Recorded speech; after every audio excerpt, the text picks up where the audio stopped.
Greetings, Exile. Ever since Path of Exile 2 launched, I've been diving deep into it, and after dying hundreds of times, I've finally managed to complete the first 3 acts. While I do have my fair share of complaints, none of them have really dampened the sheer amount of fun I'm having as I play and learn this game. The transition from Path of Exile 1's button-mashing playstyle to the combo-driven mechanics of PoE 2 was a bit challenging at first. But once I got the hang of it, the experience has been nothing short of incredible. Landing combos correctly feels rewarding and, honestly, extremely satisfying. But enough rambling about my experience, let's talk about the context of this video. Before Path of Exile 2 launched, I made a video titled Basics of Bonk, where I explained the game's stun mechanics and shared my starter plans as a melee warrior, all based on speculation. Now that PoE 2 has been out for a while, and I've had the chance to play, test, and learn more about the mechanics, it's time to take things up a notch. This video is going to be an advanced course in the art of bonking. I'll dive deeper into stun mechanics and then walk you through the progression of my character so far. But before we dive in, I have a few corrections and updates to share from my previous video. First, regarding the stagger bar. In the earlier video, I explained that when an enemy's stagger bar is full, it gets heavy stunned. However, based on my experience, here's the full picture. When the stagger bar is filled, it begins to drain, and during this period, the monster enters a recovery state where it remains stunned and no further stun buildup can occur while the bar is depleting.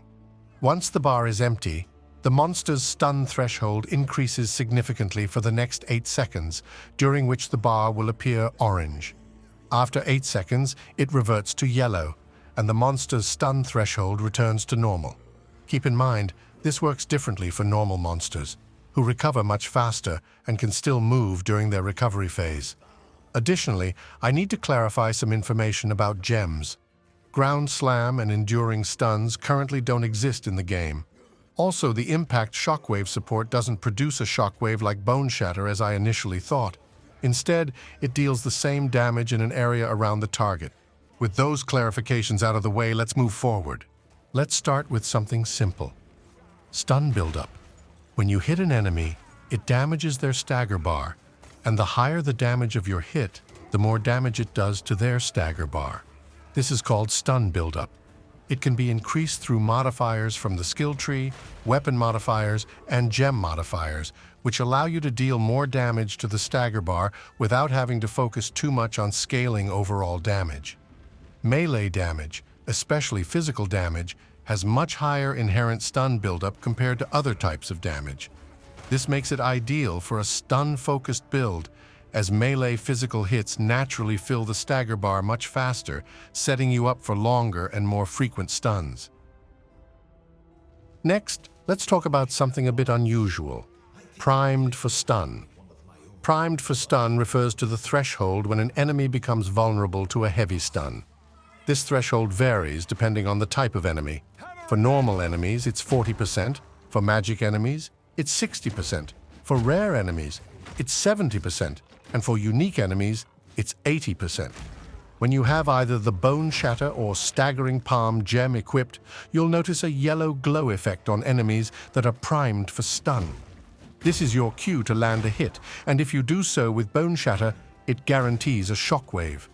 With Staggering Palm, you'll fire projectiles for a short duration after hitting a primed enemy. However, there's a big warning if you're using Bone Shatter as your clear skill. Avoid taking the crushing impacts notable if you're playing as a Titan, as it grants crushing blows, which causes any enemies that are primed for stun to be immediately heavy stunned.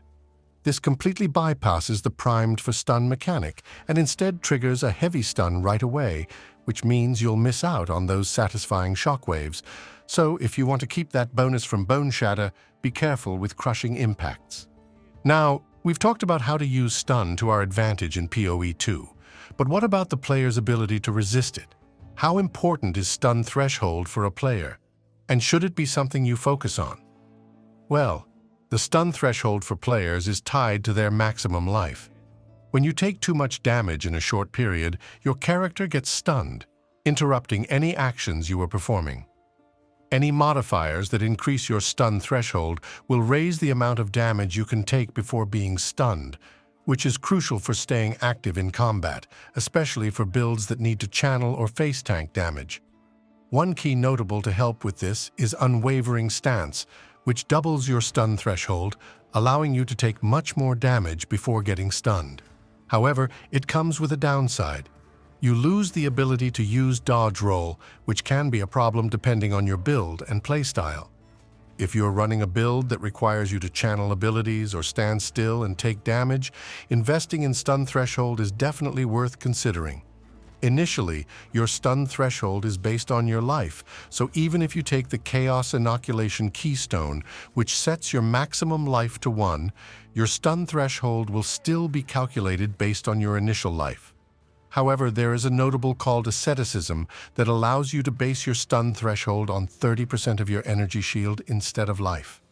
This can be a great option for builds that stack a lot of energy shield, as it can effectively increase your ability to take damage before getting stunned. That's all I have to share about stun mechanics for now, so let's dive into my character progression.